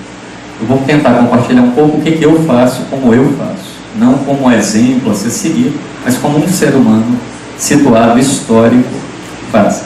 Antes disso, eu quero lembrar que Marx já escrevera em suas obras: se você não tivesse uma sociedade suficientemente industrializada, ao tentar fazer a experiência do socialismo, você teria a ditadura asiática. Que ironia! Os dois maiores países que se disseram comunistas, da maior parte do território da Rússia fica onde? E a China fica onde? Qual a ironia na Ásia? Ou seja, socializou-se a miséria. Eu digo em sala de aula, quando eu estou estudando Marx com meus alunos: há algo mais bem socializado que a miséria? Você socializar a miséria, ela já é totalmente socializada. O que Marx queria é que se socializasse a riqueza e não a miséria. Portanto, a questão do socialismo ter fracassado, sem querer fazer loas ou apologia ao socialismo, na verdade é uma meia-verdade. É só olhar o leste, a Europa meridional, a Europa central, os avanços no chamado welfare state, o estado de bem-estar social, todos se devem à contribuição do pensamento socialista, forçando, exatamente como o Will bem disse, o capitalismo a se repensar, a redistribuir riqueza, a olhar ao social. A primeira geração de direitos sociais foi direito a ter direitos. A segunda veio com Marx. As sociedades têm o direito da riqueza que elas produzem. E isso fez, na Europa Central, Alemanha, França, Inglaterra, Suécia, Noruega, Finlândia, Islândia e por aí vai, serem os países que são hoje. E aqueles outros países que não conseguiram fazer essa experiência da redistribuição de riqueza, e sim, se tornaram autoritários, com esse, digamos, pseudo-marxismo leste europeu, aí sim, a União Soviética, a China, isso se tornou problemático. Mas qualquer ditadura é problemática. Vamos lembrar que Hitler transforma a Alemanha, no período em que ele ascende ao poder desde 1933 até 1945, quando a derrocada da Alemanha nazista, numa superpotência. Mas lembre-se, a que preço? Não só das mortes humanas, mas inclusive com inflação e mais produção de miséria. Então virou uma superpotência bélica, sim. No início parecia que tudo era as mil maravilhas, mas depois o povo alemão entendeu o preço que havia pago. E não é à toa que tentaram matar Hitler, não uma, não duas, mas 19 vezes. É bom lembrar disso. Isso nem sempre fica bem lembrado. Então não foi aquela maravilha toda. Ou seja, o sistema autoritário, o sistema totalitário, ele é um sistema horroroso para a sociedade. É um sistema problemático para a sociedade. Por vários motivos. Não quer dizer que as democracias também sejam lá essas maravilhas, não. Agora, em relação à tua pergunta especificamente, como é que eu faço? O que eu faço basicamente é o seguinte: se eu tenho um computador, se eu tenho uma tecnologia, eu a uso até esbarrar em algo que a professora Alice colocou muito bem, nas pressões que o próprio mercado produz. Ou seja, eu estou usando o sistema operacional, não vou fazer propaganda, X, versão 1. E aí começa a usar a versão X, e começa as propagandas. Use X2, porque com X2 você consegue fazer tudo que você não conseguia fazer com X que você usa. Com o X2 você tem agora cores que pulam na tela, o X não tem. Ele vai ter descanso de tela, o X não tem. Aí eu me pergunto, o que cores e descanso de tela me acrescentam para o que eu preciso com o X? Exatamente o que? Em que sentido me contribui para ser alguma coisa interessante? Não, de fato isso aqui melhora a minha comunicação. Então há todo um discurso. E aí, pessoal, eu sou analista de sistemas formado, eu trabalho com tecnologia de informática, trabalhei durante muitos anos e ainda sou consultor, além de professor universitário nessa área de tecnologia. Eu conheço como funciona o mundo da informática muito bem. Então é feito todo um discurso mágico, a professora lembrou muito bem, mágico, de que você faz como Harry Potter, fala as palavrinhas mágicas, X2, e a sua vida melhora. Só que é interessante, porque o X2, misteriosamente, na sequência que você o compra e instala na sua máquina, você coloca uma sequência de remendos, os chamados patch, que o outro não tinha. Para ele funcionar e fazer o tu, e para pôr as corzinhas de descanso de tela, mas dá-lhe remendo. Aí eles resolvem, eles fazem o X3, que é para resolver os problemas do X2. E triplica o número de remendos. Mas aguarde, espere, tem mais, tem o X4. Com uma sequência de eventos que gerou que o Chairman Office de uma das maiores empresas do mundo fosse destituído por causa disso. Prejuízo de mais de 800 milhões de dólares, só em remédio. Esse é o resultado prático. Então, o que a gente tem que se perguntar é se esses mirabolantes e mágicos discursos contemporâneos, pós-modernos, né, autistas, colocando a gente nesse mundo recorrente, isolado, solipsista, solitário, de consumir, parecendo um zumbi, se isso de fato está nos tornando seres humanos na sociedade mais interessantes. E Weber, se você me permite, aquela pergunta inaugural deste momento. Enquanto isso, o tempo está passando. E aí a pergunta vai: quanto tempo temos? Envelhecer é obrigatório, amadurecer é uma opção cara desse mundo, cuja resposta então é não muito tempo. Enquanto nossa preocupação fica nos objetos, tentando ser atualizados, vamos perdendo o que é consciência e oportunidade. E aí, quando de repente descobrimos que podemos ter alcançado, que gastamos muito tempo para tentar atualizar, acabou o tempo. Quanto tempo ainda temos? Temos tempo para mais uma pergunta? Sim, querida. Ou para dar continuidade a essa pergunta. Estamos então aí, né, Esperto do microfone um pouco. Seu nome, por gentileza? Sandra. Dando continuidade a essa pergunta, não muito fora, realmente é preocupante essa sociedade consumista. Mas o que mais me preocupa são as relações que estão cada vez mais descartáveis. Não só as relações de amizade, né? Não só as relações dentro das comunidades, né, da internet e tudo mais, mas as relações familiares, as relações afetivas. As pessoas cada vez mais se encontram e desencontram. E a maioria não tem se aprofundado nas relações. E ficam cada vez mais descartáveis. Gostaria que vocês falassem um pouquinho a respeito.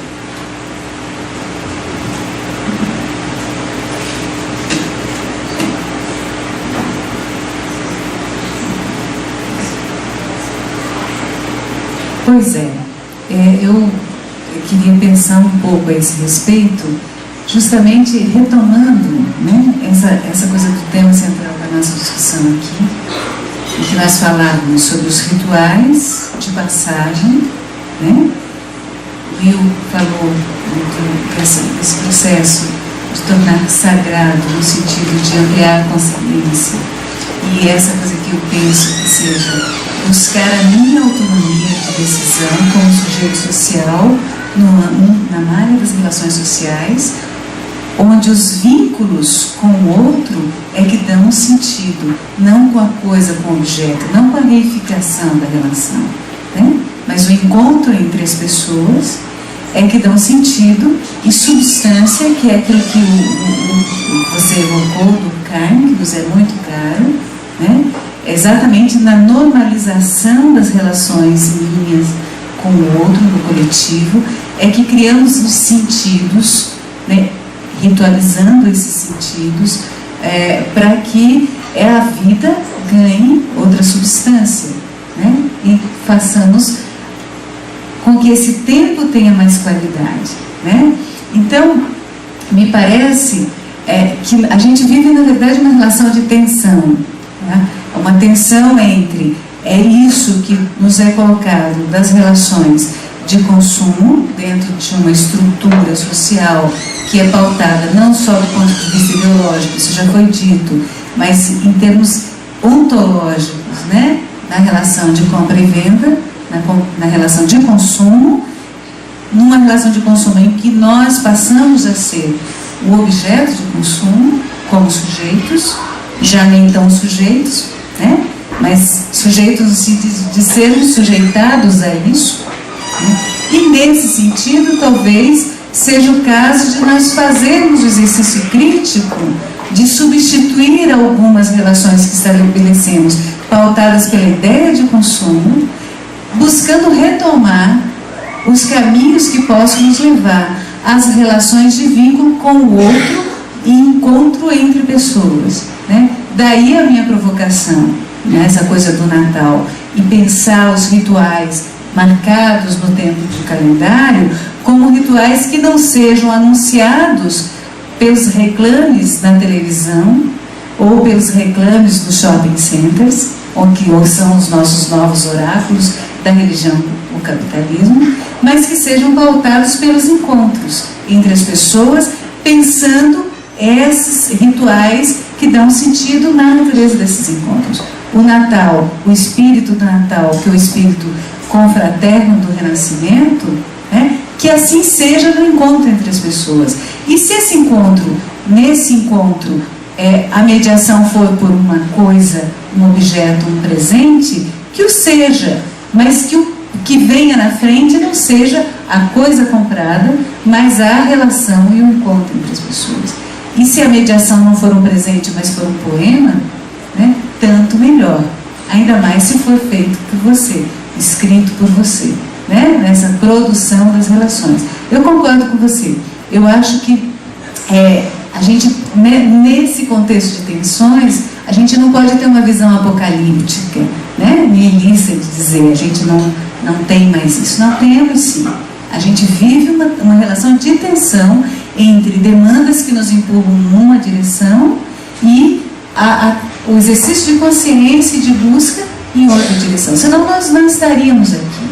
Nós não estamos aqui porque viemos comprar produtos ou vender produtos. Essa relação que nós estabelecemos aqui não é nesse sentido, né? Eu acho que este momento aqui, num domingo à tarde, né, onde nós nos encontramos para conversar sobre isso e para conversar de uma forma não reificante, digamos assim, é a prova cabal de que os vínculos entre as pessoas não estão perdidos e que é possível nos encontrarmos em situações em que a relação de consumo e de mercadoria não é a pauta principal. A nossa pauta aqui é da reflexão, é de nos tornarmos sujeitos melhores, de nos encontrarmos para isso. Eu acho que essa é uma coisa que eu gostaria de reforçar, para não ficar parecendo que a gente está com um discurso apocalíptico, que eu acho que não é o caso. Meu nome é Sandro, eu estou querendo direcionar a pergunta para a mesa. Para variar, agora está nem Sandro aqui, né? Bom, professor Heber, professor Alice, eu também sou professor no CETEP, certo? Na área, para caso, de tecnologia. Eu subentendo assim, pelo menos, que do mesmo modo que o conhecimento evolui, a gente também evolui, certo? Aí vocês estão falando assim, uma parte da tecnologia como sendo a parte do consumo. Eu já prefiro fazer uma pergunta direta para vocês. Se teve o capitalismo e o socialismo, em junho agora, eu conheci a China, fui em Pequim, conheci um pessoal nosso, porque eu tenho governador junto. E, pelo que eu entendi, Pequim, a China em si, implantou inicialmente o socialismo, uma visão do Partido Comunista deles, certo? Só que cresceu tanto, estão agora, nesse momento, fazendo abertura de mercado, uma taxa curta de 12% ao mês de crescimento. Se fala em redução agora, estou em crise, 8%, o Brasil está em 2%, 3%, entendeu? Só que dentro deles se está implantando agora, não só o capitalismo, mas sim o social capitalismo. Não seria em si o capitalismo que sobrou em termos, mas também uma evolução dele, o social capitalismo? Primeira pergunta. Referente à tecnologia, a gente fala em termos de CDMA, a gente está evoluindo agora para o 4G, que é o HSPDA. Entendeu? Eu, por exemplo, prestei atenção na conversa da nossa amiga Sandra aqui, eu estou aqui no meu celular, aqui com vocês, enquanto estou vendo aqui no meu Facebook, os alunos perguntarem como é que está. Entendeu? Se existe para mim um princípio de integração do indivíduo no meio. E tem também uma aproximação também, mesmo que seja assim, vamos chamar no mundo virtual. Amigos meus que eu não vejo já tem, até semana agora, no sábado, a gente encontrou o Will Boy aqui, um colega meu em Porto Alegre. Depois de 13 anos, encontrei ele perdido no Facebook. Vamos marcar, vamos encontrar. Entendeu? Conversa vem, conversa vai. Do meu ponto de vista, eu acho que o consumismo até pode ser, mas ele tem visto como sendo no seu tempo uma evolução da tendência de mercado, uma tendência de necessidade. Você não tem hoje televisão e telefone mais. Você tem televisão e telefone só no bichinho isso aqui, ó. Tudo. O que vocês podem me falar sobre isso? Pedro, perdão, só antes, sim, aproveitando então. Seu nome? Bom, meu nome é Cleides, eu sou da História, trabalho com estágio em História da UEG de Morrinhos, e aproveitando esse gancho da educação também, acabei me aproximando do texto do Frei Beto, Passeio Socrático, né? Em que nós estamos falando de tempo, mas também da noção de espaço.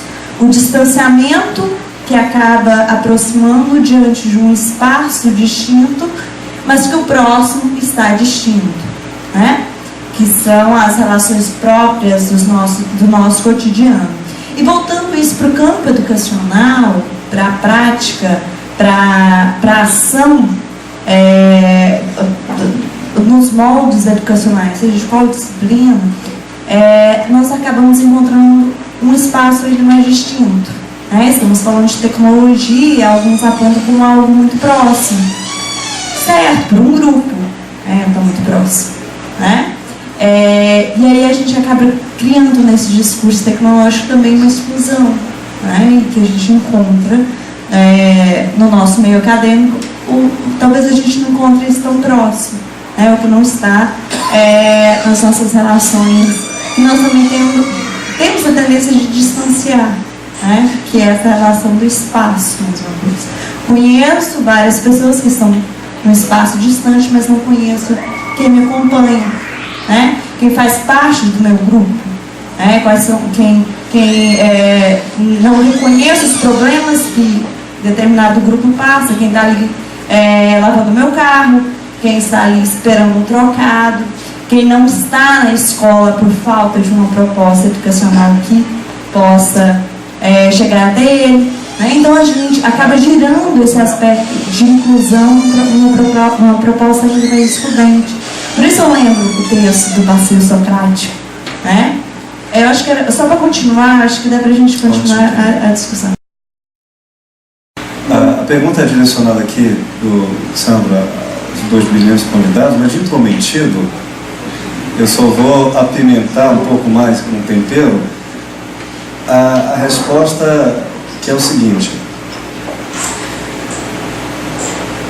nós não estamos mais no mundo de Maquiavel, que ele queria construir um Estado Nacional em um mundo em que a ideia da política era intra-limites.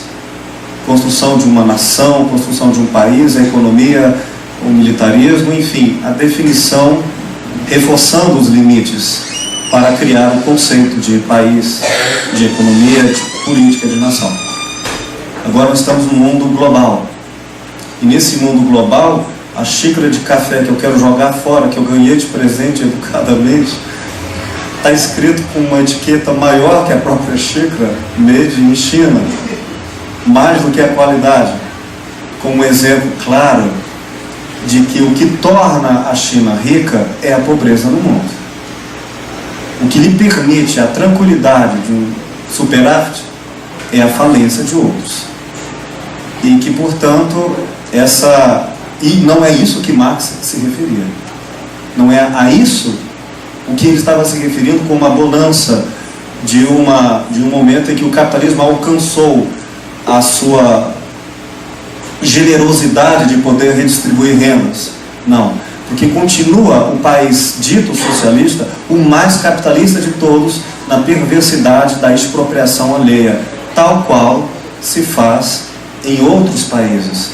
Mas isso não me parece uma novidade, mas do lado de dentro seria apenas Maquiavel, mas do lado de fora eu acho que Marx atualizado ainda se mostra bastante vivo.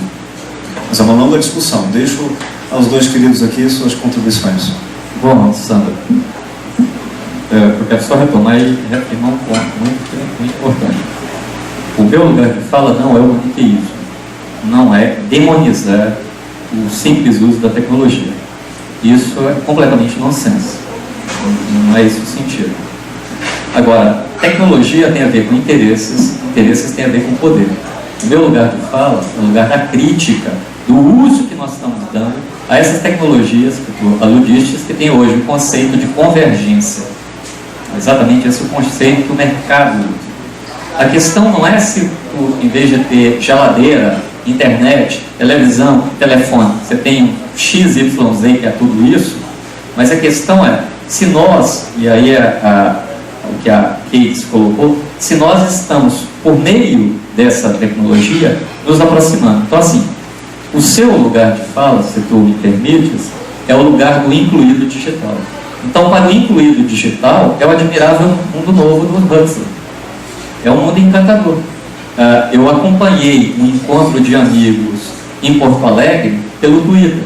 Enquanto estavam acontecendo as discussões, eu acompanhando as discussões à distância, porque eu sou um incluído digital. Então é uma maravilha. Eu não estou lá fisicamente, mas as ideias que nos importam, como o caso aí você encontra seu colega antigo e coisas assim, é possível isso fazer. A questão é o excluído digital.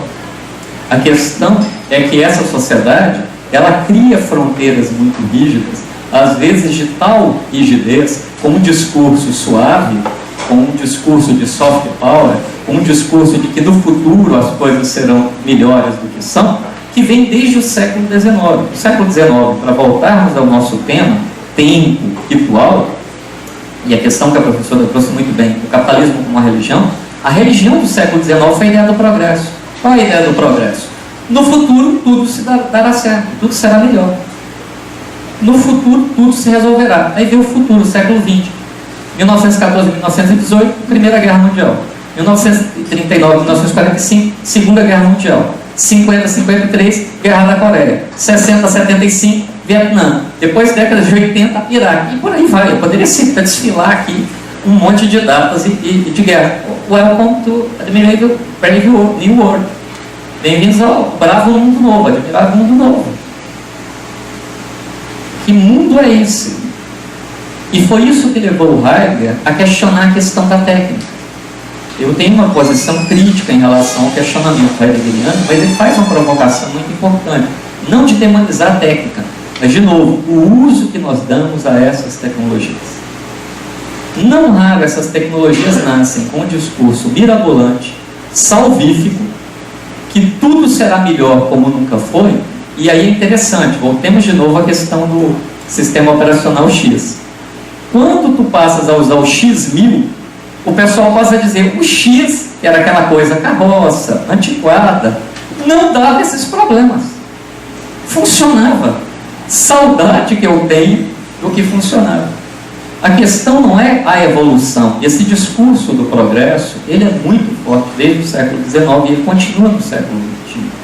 Ele continua. Que é, o futuro necessariamente será melhor do que o passado. E aí eu vou de novo trazer o velho Durkheim à discussão. No século XIX, início do século XX, Durkheim morrerá basicamente no ano da Revolução Russa, 1917. Ele, portanto, não viu uma série de coisas. Mas o que o velho Durkheim pôde ver, ele percebeu o seguinte: primeiro, esse discurso do progresso infinito e ilimitado, ele suspeitava.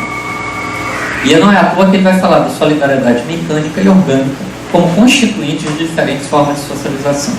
E ainda bem que as sociedades têm resistências, que as sociedades, todos nós, podemos nos dispor num domingo, do entardecer para o anoitecer, estarmos num diálogo reflexivo sobre o nosso próprio mundo, como uma autêntica esfera pública, pensando criticamente essas coisas. Isso que nós estamos fazendo aqui era feito nos séculos XVII, XVIII, XIX, em alguns momentos da Idade Média até houve um pouco isso. A Habermas vai dizer em Transformação Estrutural da Esfera Pública que esse tipo de esfera pública desapareceu, e não é verdade. Elas estão se reatualizando e surgindo em outras instâncias, e aí sim, as tecnologias estão possibilitando esferas públicas virtuais interessantes. Isso é verdade. Mas aí entra a questão: qual uso nós estamos dando para essa convergência tecnológica? A questão é saber o que nós estamos fazendo com tudo isso. Porque nós podemos fazer um discurso mirabolante, inclusivo, e a prática ser totalmente adversa, reatualizando o velho Marx, completamente contraditório. Eu falo de inclusão digital, mas nunca a humanidade esteve tão dividida entre os que estão dentro e os que estão fora.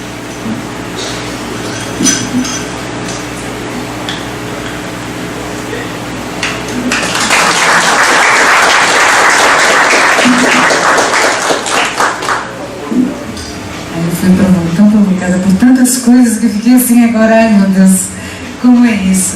Mas o que me parece é exatamente essa questão que o Weber já coloca tão bem, acho que só vou reiterar mesmo isso.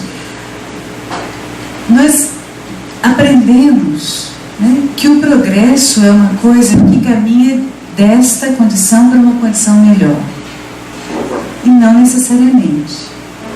Nós aprendemos que a evolução da tecnologia é sempre uma coisa positiva, do ponto de vista humano e social, não necessariamente. Nós sabemos que as grandes invenções do século XX, elas estiveram principalmente a serviço da morte, de genocídios.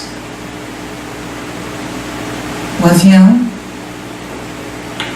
na Primeira e Segunda Guerra. Exatamente. Né? Então, é preciso, isso não estou querendo com isso dizer, né, que vamos parar com tudo e vamos voltar para a Idade da Pedra. Não é isso. Decididamente, não vamos. Inclusive, eu quero lhe dizer, eu sou blogueira, tá? Fico lá olhando quantas visitas eu tive por dia no blog. Não tenho nada, eu não sou contra, ao contrário, mas é preciso que eu estabeleça com isso uma relação que é crítica e me coloque também na condição de questionar, né? O que é de fato que eu estou fazendo disso, que exercício é esse que eu estou fazendo e até que ponto sou eu que decido, a partir das relações humanas que eu estabeleço com o mundo, e até que ponto eu sou submetida a condições alheias às minhas possibilidades de escolha e eu simplesmente obedeço a outras demandas que se me impõem e que não necessariamente se me impõem na direção do que seja o melhor. E o que é o melhor em termos das relações humanas que eu possa estabelecer? Às vezes eu fico pensando, e assim, na pós-graduação eu vejo os meninos escrevendo teses, dissertações, usando o Word, e alguém vira e fala assim: quando se tinha que escrever uma tese na máquina datilografar, né? Aí eu penso assim, é uma coisa impossível. Quantas obras foram produzidas e quanto pensamento clássico foi produzido e estruturado que nos influencia e que define o nosso pensamento ainda hoje, que foi escrito à mão. Ou seja, a qualidade da articulação de pensamento, a qualidade do estabelecimento de relações deve ser alguma coisa que submete à tecnologia e não ser submetido à tecnologia. E a tecnologia que nós disponhamos tem que estar a serviço dessa produção de pensamento e não o contrário, né? E eu acho que é esse exercício que a gente tem que estabelecer. E aí eu acho que você coloca uma questão extremamente interessante, que é: e essa pessoa que está ao meu lado? No outro dia, meu esposo falou uma coisa que eu achei extremamente interessante. Nós íamos de carro também. Outro dia alguém falou assim: seu carro novo, meu carro já tem 18 anos já, né? Tá bem cuidadinho e tal. Todo mundo olha, acho que é novo ainda, tem 18 anos, né? Você conhece. Então assim, aí nós íamos passando e tinha o pessoal varrendo rua, né? E aí meu esposo parou para esperar o pessoal passar, cumprimentou: bom dia, tudo bem, tudo de bom para a senhora e tal. Olhou para mim e falou assim: são as pessoas que limpam o caminho por onde a gente passa. Não são garis, são pessoas que limpam o caminho por onde a gente está passando. São pessoas. Eu vou ao encontro delas, mesmo que sejam excluídos digitais, mesmo que não tenham acesso à tecnologia, ou tenham, não sei. O que importa é o encontro humano. Não importa o quê, importa a qualidade desse encontro. festas e rituais de calendário. Vamos a mais uma pergunta para nós concluirmos esse belíssimo encontro. Fico feliz de que esteja gravado, porque quem não veio, não perdeu. Mas quem veio, ganhou mais ainda. Querida, seu nome, por gentileza? Oi, meu nome é Esther. Eu realmente acho que esse encontro aqui é uma coisa muito legal para pensar, né? Pensarmos todo mundo juntos, discutir, termos essa nova visão do que está sendo discutido aqui. Esse tipo de encontro realmente é muito bacana. Quanto a festas diferentes de Natal, eu já pensei nisso também, já promovi até uma vez uma poesia de presente para minha mãe. É bem interessante, mas eu não abro mão dos presentes. Acho muito legal também, não pelo consumismo nem nada disso, porque é igual vocês estão falando aí reiteradamente, como você coloca as coisas na sua casa, seu serviço ou você é que é um escravo delas. Eu acho que é bem isso daí. A gente tem que realmente valorizar as pessoas, o indivíduo, né, em detrimento das coisas. Mas o que eu queria falar aqui é que eu acho que esse estado do bem-estar social que tem na Europa e que essa coisa do dividir, que todo mundo paga os impostos e que é dividido para quem não pode, eu tenho visto, eu estou observando que isso está sendo extremamente questionado. Inclusive aquele maluco daquele sueco que colocou aquela bomba lá e várias pessoas na Espanha questionando isso, que eles estão contribuindo para estrangeiros que vão para lá e pessoas que nunca contribuíram e que aquele imposto deles serve para a saúde daquelas pessoas e eles estão totalmente revoltados e não está funcionando. Está a Inglaterra extremamente endividada, a França, eles estão questionando o uso desse imposto, está ficando muito caro para a sociedade, eles não estão dando conta de pagar isso está sendo colocado exatamente em questão isso. E a outra coisa, só que eu gosto sempre de lembrar que a democracia realmente ela não existe ainda. Fala que a gente vive, né, num país democrata, mas a mídia ela influencia e tudo mais, né? As grandes oligarquias ou as pequenas oligarquias é que determinam, os poderosos é que acabam mesmo determinando tudo. Então, o meu questionamento é sobre uma saída realmente para que essa divisão, essa sociabilização, que não sei se ela é possível, se ela continua. Obrigado. Uma última participação ali, por gentileza. No início, a gente pede para que hajam essas participações pelo tempo que hoje a gente não tem mais tempo para dar continuidade. Agora, depois dessa última fala, a gente vai ficar aqui e a gente pode conversar pessoalmente. Sim, por gentileza, seu nome.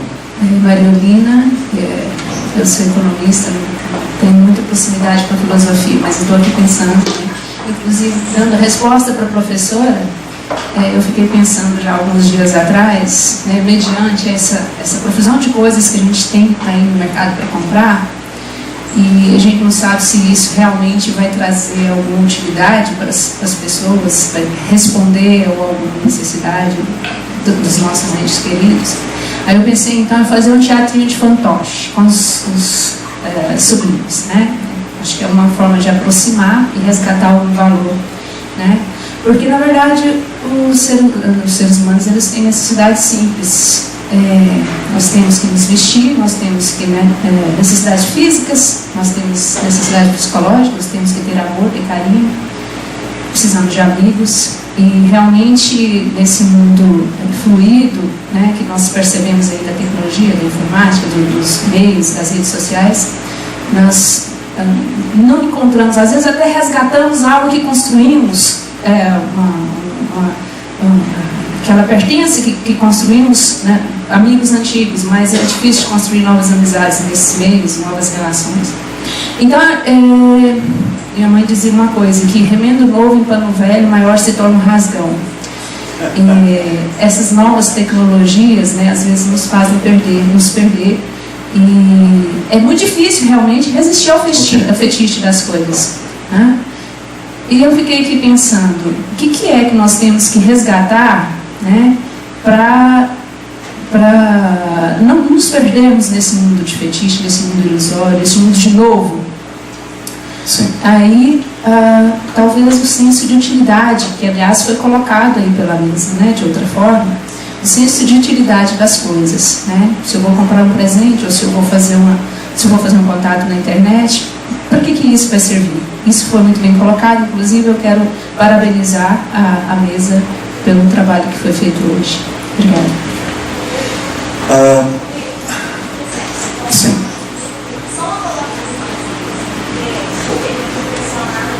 Da fala da professora Alice, né?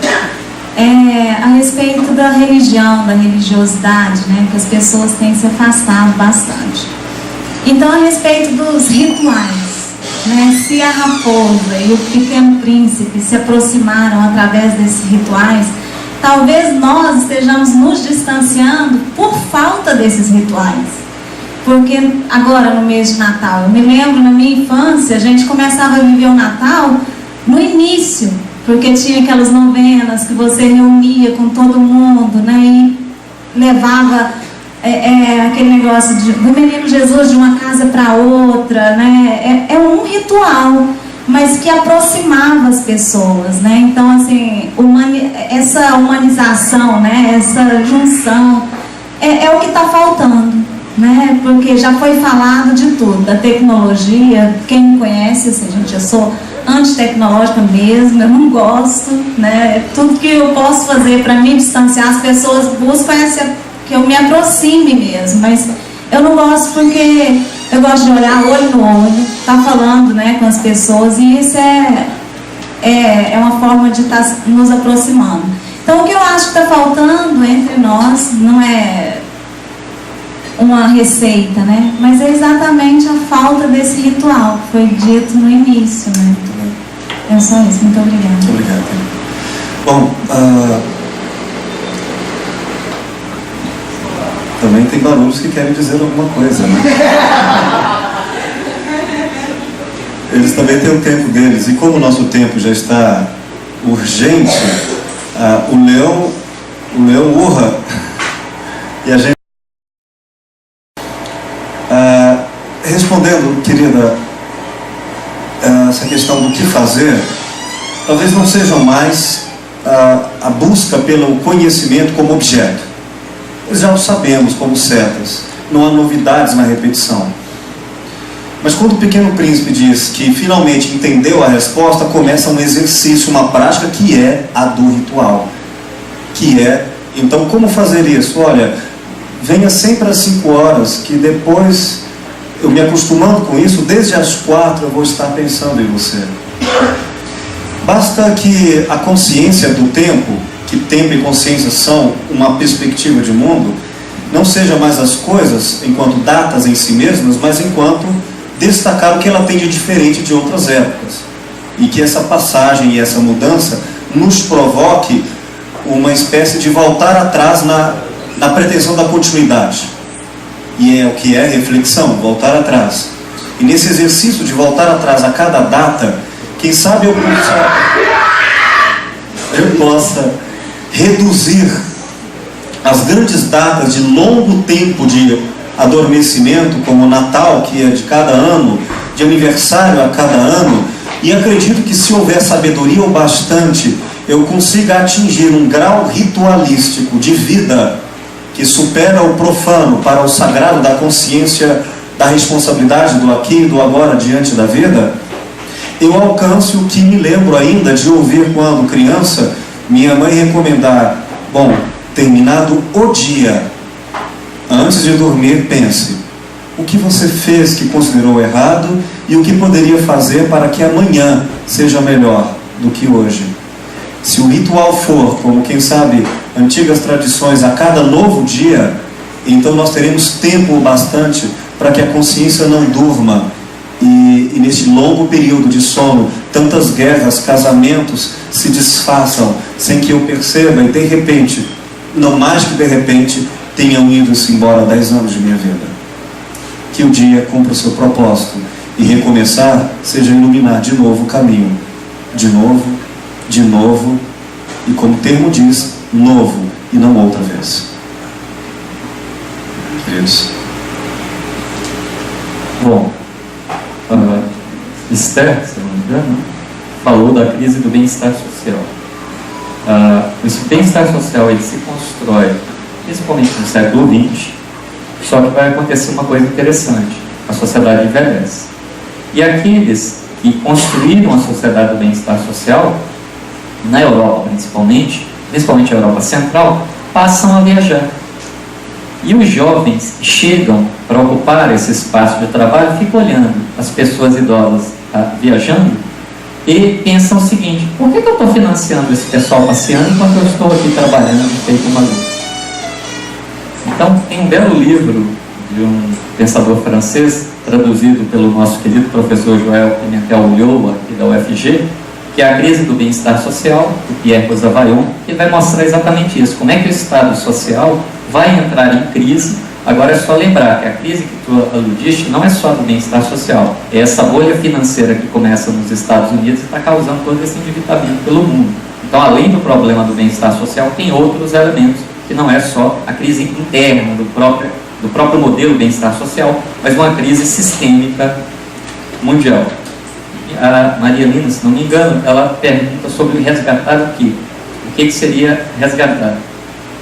Bom, eu vou de novo evocar o velho e querido Durkheim. Nossa sociedade, ela tem vínculos, ela precisa de vínculos, e esses vínculos são permeados por valores, por normas. Se essas normas, esses valores, deixarem de existir, ou ficarem muito fracos, ou ficarem muito excessivos, ou muito fracos ou muito excessivos, dá-se o que ele chamou de anomia, um cenário anômico. Então o resgate é um resgate da nossa construção como humanos, na nossa interação uns com os outros. É o resgate da solidariedade, porque não é à toa que ele usa esse conceito. Solidariedade em Durkheim não é ser bonzinho, necessariamente, mas nós coexistimos uns com os outros, mediados por valores. E a sociedade sempre foi plural nesses valores. E precisamos aprender a resgatar alguns desses valores, e nesse sentido, o velho Durkheim é conservador. Nesse sentido específico. Conservador aqui no Brasil é aquele pessoal que quer que o mundo gire em torno deles e ponto. Na Europa, conservador não é o mundo gira em torno de mim, mas há coisas que valem a pena ser mantidas. Então é esse conservadorismo que eu estou falando. Por último, coloca-se a questão, a colega que infelizmente eu não entendi ou ouvi o nome, ela coloca que você não estaria tendo uma ausência de rituais. E eu perguntaria se também não há um excesso. Porque nunca se viu no mundo hoje uma tal quantidade de fenômenos religiosos. Há uma enorme profusão de diferentes crenças e práticas religiosas. Inclusive algumas delas mimetizando inteiramente o consumismo. Em todo o discurso que aqui nós tentamos de alguma forma refletir a partir da festa e do ritual. Então, também é importante pensar se não há não só uma ausência em algumas instâncias, mas um excesso em outras. Pelo menos eu penso que sim. Eu penso que há muitas vezes rituais e relações que a gente precisa estar bem atento a elas, que me parecem que elas não valem a pena. Que é preciso repensá-las, mudá-las, se nós queremos de alguma sorte preservar isso que nós chamamos de humanidade, que não é uma coisa fácil, que é um verdadeiro desafio, desde que nós, seres humanos, nos entendemos como tais. Ser humano no mundo antigo, para resgatar a minha leitura do início mítica, era um projeto. O Bauman, na entrevista que eu fiz na minha fala anterior, Ele vai dizer hoje, quando nós falamos em projeto de vida, um conceito do Sartre, é uma coisa que as pessoas riem. A ideia era, ano a ano, eu me atualizo como um humano. Hoje as pessoas riem. Eu não sei o que vai acontecer. Em 2012 o mundo acaba. Sei lá o que vai acontecer. Então, eu acho que o que é importante é a gente ter atenção para o humano que nós somos, isso que a Ana chama de condição humana, que nos é tão cara e ao mesmo tempo tão frágil e é tão ameaçada desde sempre. Então, eu penso que é basicamente isso. Eu agradeço muito a oportunidade de estar aqui com vocês, a atenção de vocês, o carinho. Muito obrigado.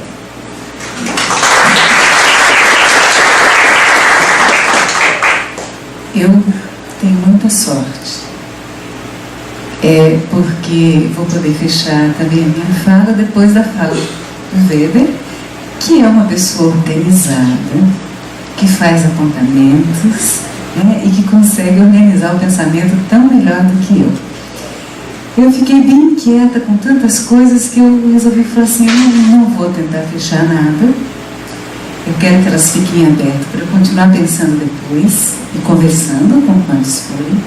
Então eu quero fechar lembrando aqui o texto de uma música de Caetano Veloso chamada Canto do Povo de um Lugar. Todo dia o sol levanta e a gente canta o sol de todo dia.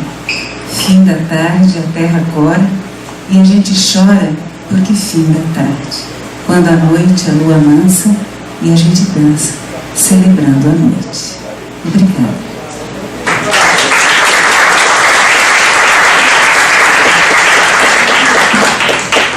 Está tudo consumado.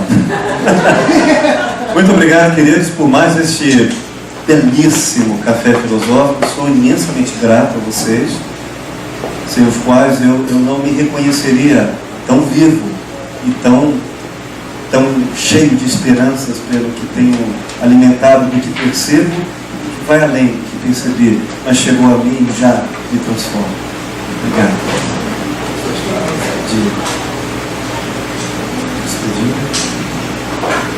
Bom, eu agradeço novamente a oportunidade, fico feliz, imensamente feliz de estar aqui agora à noite de domingo, podendo conversar sobre algo que eu enfrento na minha vida como ser humano e professor universitário, que é a nossa formação como seres humanos.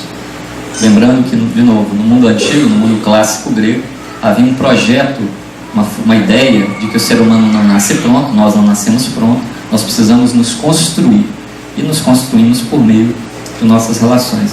Então, eu deixo como reflexão, não uma receita, não uma ideia mágica, mas essa inquietude tão bem colocada no verso do Caetano Veloso, que a professora aqui reproduz, belíssimo, e que me lembrou um pensador indiano bastante polêmico, que é a questão de manhã celebre, trabalhe e brinque, à tarde sente, olhe, escute, à noite deite-se, ore e ame. Bhagwan Shree Rajneesh, que apesar de toda a polêmica que envolveu a vida dele, é alguém que eu tenho muito carinho, por toda uma história que ele nos legou. Então eu deixo essas palavras com minhas palavras de agradecimento. Boa noite.